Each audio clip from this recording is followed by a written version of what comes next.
Hola, vamos a estudiar hoy el tejido muscular. Como en otros casos, lo que vamos a hacer primero es definirlo, clasificarlo y comenzar a describir los distintos tipos de tejido muscular. El tejido muscular se define en función de una característica funcional, que es la presencia de células con capacidad de acortarse, de contraerse, y esa contracción puede generar fuerza, puede deformar órganos, generar movimientos en las palancas del esqueleto, etc. Si bien la definición del tejido muscular es funcional, la primera clasificación que se hace es morfológica. Y el criterio para determinar los distintos tipos de músculo es cómo se observan las células al microscopio óptico en un corte longitudinal.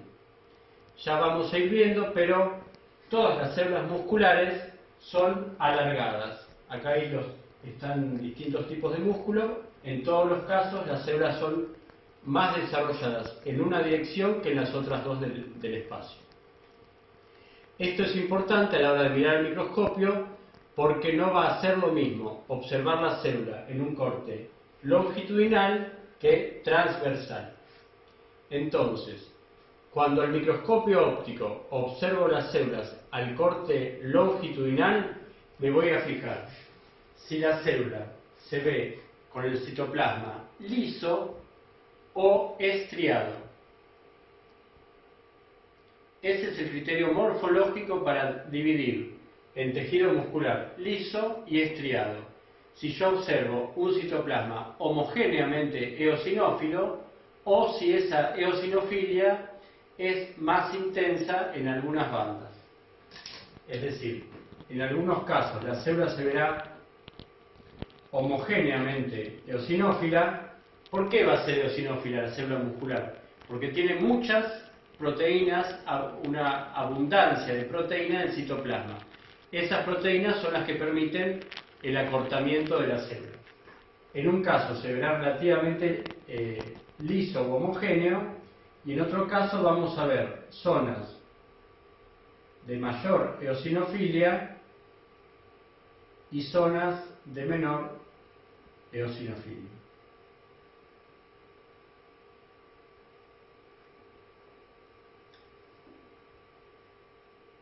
Este sería un ejemplo, si se ve aproximadamente músculo estriado, músculo liso. A su vez, el tejido muscular estriado puede ser esquelético o cardíaco. Estas células van a ser estriadas, pero van a tener distintas características. Y nosotros, a lo largo de la cursada, nos vamos a referir finalmente a estos tres tipos: tejido muscular liso, tejido muscular esquelético y tejido muscular cardíaco. Hay diferencias estructurales y funcionales entre estos tres tipos de tejido muscular. Vamos a comenzar a estudiar al tejido muscular esquelético. En primer lugar, nos vamos a preguntar la ubicación del tejido muscular esquelético. Como su nombre lo indica, la mayor parte de los músculos esqueléticos están insertos, están unidos a piezas del esqueleto, es decir, a huesos o a cartílagos. Eso es la generalidad. Y acá tenemos en estas figuras distintos músculos. Algunos son conocidos por ustedes, como el deltoides, el bíceps, el cuádriceps. En esta asignatura, como ya sabemos, hacemos un recorte de la materia y no vamos a estudiar la anatomía de la mayoría de los músculos, ¿sí? Después vamos a ver cuáles son las cosas interesantes para estudiar de un músculo esquelético, pero no vamos a detallar esas características más que en unos pocos ejemplos. La mayor parte de los músculos esqueléticos, como decíamos, se encuentran insertos en piezas del esqueleto, pero también hay músculos esqueléticos muy importantes que participan de otras estructuras. Por ejemplo, la lengua tiene músculo esquelético. En el ojo hay músculos esqueléticos que están insertos en el globo ocular, que son los que permiten los movimientos del globo sin mover la cabeza. También hay músculos esqueléticos en la cara y en el cuello que se insertan directamente en la piel. Esos son los que se llaman músculos de la mímica, porque permiten al hombre las expresiones faciales. Bien. Por otra parte, estos músculos esqueléticos se pueden clasificar por su forma. Esto es un rasgo bien macroscópico, y acá no vamos a estar mirando solamente al tejido muscular, sino al órgano músculo, que está formado, como ya saben, por más de un tejido. Tiene tejido muscular, pero también tiene tejido conectivo, que es la estructura que le permite la unión a los huesos, que se llama tendón. Va a tener arterias y venas, que están formadas por tejido epitelial, tejido muscular, tejido conectivo, tejido nervioso. Y los músculos, obviamente, como órganos, reciben inervación para gobernarlos. Es decir, que también vamos a tener tejido nervioso. Entonces, cuando yo estudio al músculo como órgano, voy a encontrar representantes de los 4 tejidos básicos. En ese caso, yo puedo estudiar la forma del músculo y ponerle nombre a los distintos aspectos. Lo que nos interesa ahora, por ejemplo, es que el modelo típico es una porción contráctil, que se llama vientre, donde está la mayor parte del tejido muscular, y va a tener tendones que permiten que se una a las piezas del esqueleto. El tendón era una estructura de tejido conectivo denso modelado que vimos en la clase anterior. A veces hay más de un vientre o porción contráctil. Por ejemplo, acá hay 2 que están en paralelo y acá hay 2 que están en serie, ¿sí? Cuando los vientres se encuentran en paralelo, hablamos de bíceps si son 2 vientres, tríceps si son 3 vientres, cuádriceps si son 4. En el caso del bíceps, el más conocido es el del brazo, pero también hay un bíceps que está en el muslo. ¿De acuerdo? Bien. Hay músculos más aplanados, más desarrollados en 2 dimensiones, y también puede pasar, como en el recto del abdomen, que hayan porciones carnosas, porciones contráctiles, separadas por tejido conectivo denso, por porciones tendinosas. Esto es típico del recto mayor, del recto del abdomen, en que con la hipertrofia, vamos a ver qué le pasa al músculo, lo que se agranda es la porción carnosa, pero no la porción de tejido conectivo.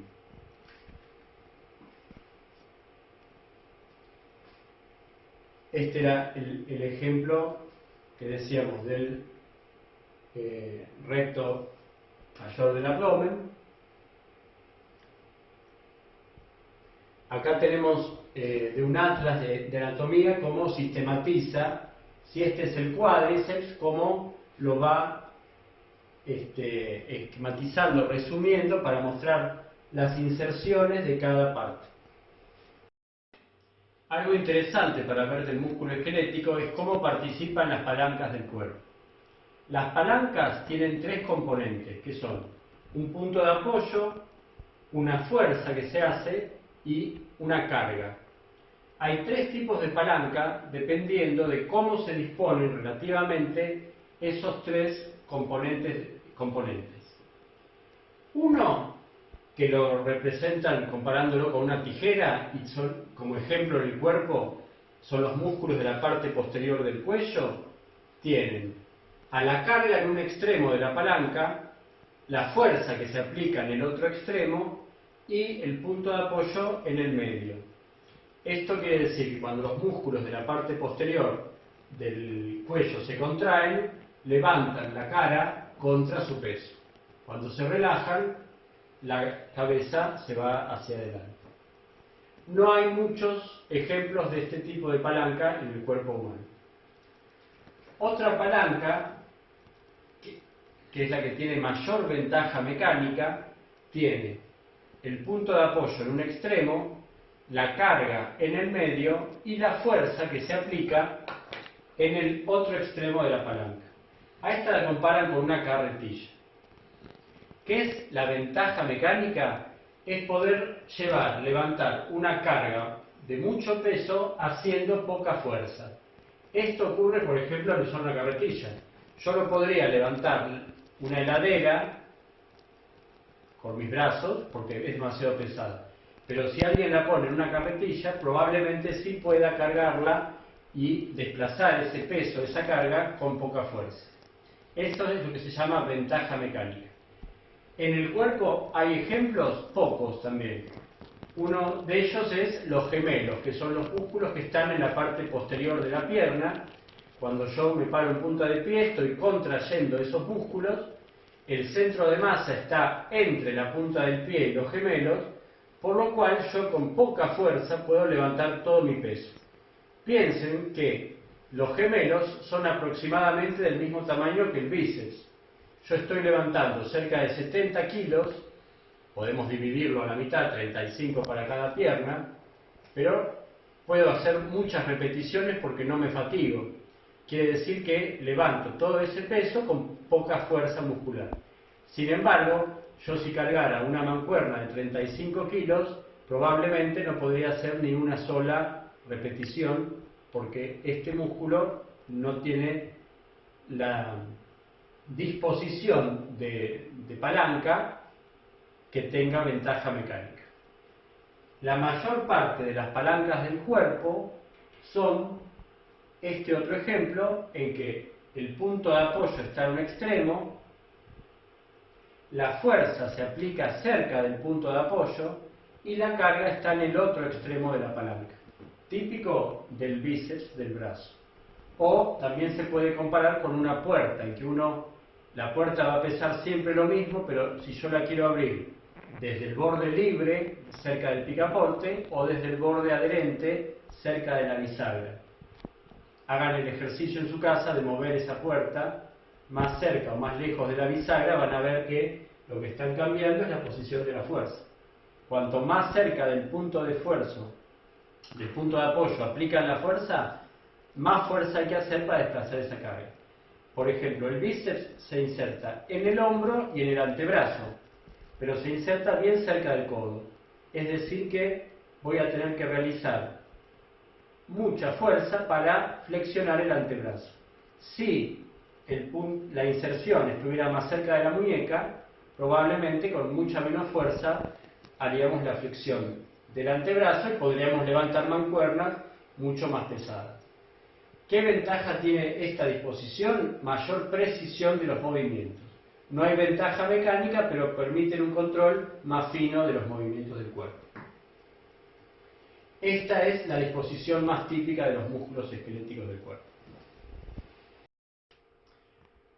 Como dijimos, hay diferencias funcionales, además de morfológicas, entre los tres tipos de tejido muscular. Una cosa muy importante es quién gobierna, quién controla a cada tejido muscular. El tejido muscular liso y el cardíaco están controlados por el sistema nervioso autónomo, mientras que el tejido muscular esquelético está controlado por el sistema nervioso somático. Si bien esto es tema de la clase siguiente, sistema nervioso, el sistema nervioso está distribuido por todo el cuerpo, por todos los órganos, entonces no se puede estudiar al músculo sin mencionar algunas cosas del sistema nervioso. El sistema nervioso autónomo controla los movimientos involuntarios, es decir, el músculo liso y el músculo cardíaco se van a contraer o relajar más rápido, más lento, más fuerte o con menos fuerza por mecanismos que son independientes de la corteza cerebral, independientes de la voluntad. En cambio, el músculo esquelético, al estar controlado por el sistema nervioso somático, se va a poder controlar voluntariamente. Es decir, que yo puedo decidir, voy a contraer un músculo para levantar una lapicera, una pesa o lo que fuera. Eso lo hace el sistema nervioso somático. Como estábamos hablando del tejido muscular esquelético, vamos a ver un poquito un aspecto más microscópico de este control nervioso del músculo esquelético. Y con esto vamos a definir a la unidad motora, ¿sí? Imaginemos un músculo muy pequeño que tuviera solamente 7 células musculares, y estos serían esquematizados los tendones que unen ese músculo al esqueleto. También existen neuronas, y hay neuronas que pueden ser sensitivas, neuronas motoras o interneuronas. Bien, las neuronas motoras son las que van a hacer sinapsis directamente con las células musculares. La unidad motora se define como un conjunto pluricelular formado por una neurona motora y las células musculares que hacen sinapsis con ella.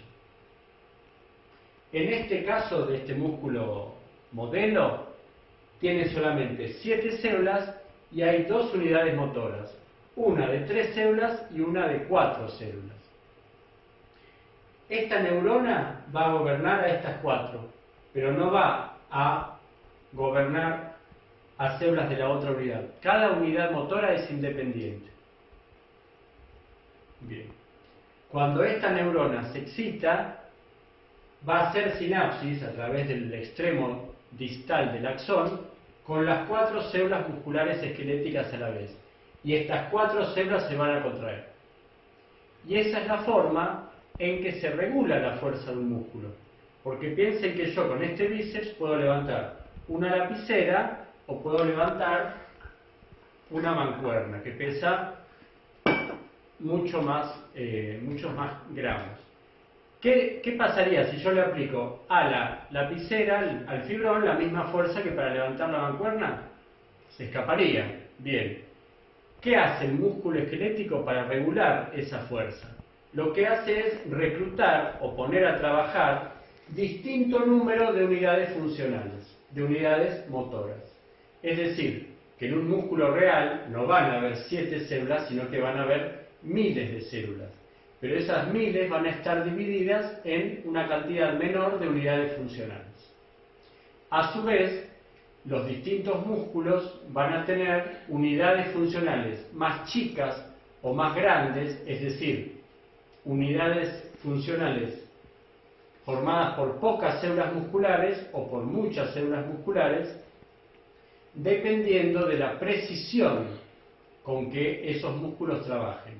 Por ejemplo, el dorsal ancho de la espalda tiene unidades motoras grandes, con muchas células, y los movimientos que hace no son de gran precisión. En cambio, los músculos de las manos, por ejemplo, van a tener unidades motoras chicas, quiere decir que van a haber muchas neuronas motoras que controlen a pocas células de cada músculo. Con eso se permite un control muy fino de la motricidad.